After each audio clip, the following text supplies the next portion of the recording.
All right, we back with another quote video. I got a different background. Let's go ahead and get into it. We're not gonna keep this too long. So I made a quote back in 2023, specifically December 14th, and it says as follows. I'm going to read the screen. Do not allow your good intentions to be diminished by bad actions. So I know you're wondering, what does that quote mean? You're probably just saying something random again, but I actually have some examples to back it up this time. For those who know what Death Note is or have watched Death Note, the main character, Light wanted to get rid of all the criminals in the world because they were getting away with too much stuff and doing horrendous acts of violence and getting away with it. So what he did, he took the Death Note, which is the main thing in the show, and decided to kill the criminals. But over time, he became more and more insane and started going through crazy measures in order to kill the people, which made him internally break, also making him the main antagonist of the show.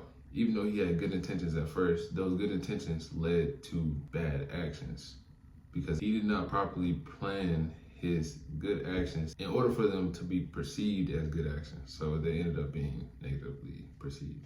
So the second example that I have is overparenting.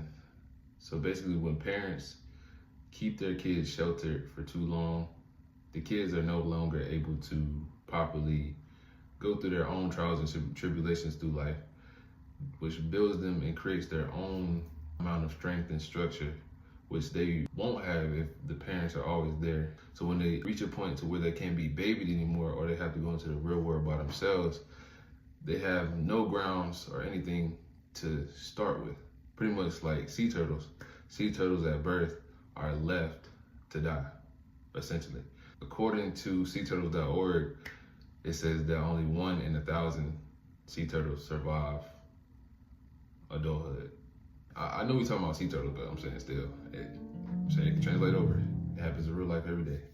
That's the same mindset that a lot of young men have when they want to get money to retire their parents or feed their families. So they rob, steal, or even hurt other families / innocent people to get this money. Many of those young men and women even sign deals that they don't proofread first and end up losing their sanity to earn this money for their families or themselves and end up surrendering the most vital thing their families had, them.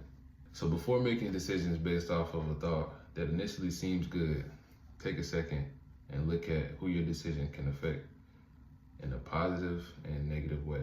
Then adjust to have the best plan of action.